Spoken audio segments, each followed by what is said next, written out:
রমজান মাসে খাওয়া দাওয়ার ব্যাপার থাকে কোথায়?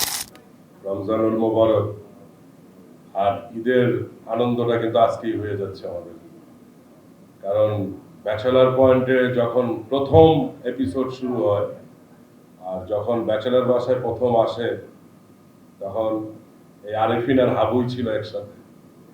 হাবু এতদিন একা একাই ছিল, মনে একটু কষ্ট ছিল।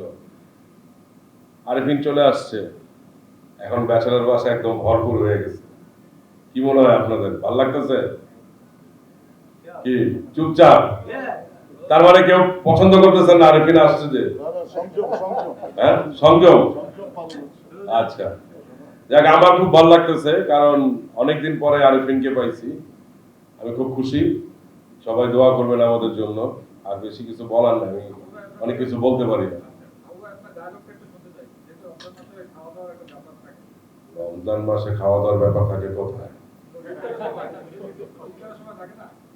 ইফতারিতে কম কম খাওয়াই ভালো। আল্লাহ হাফেজ, ভালো থাকবেন।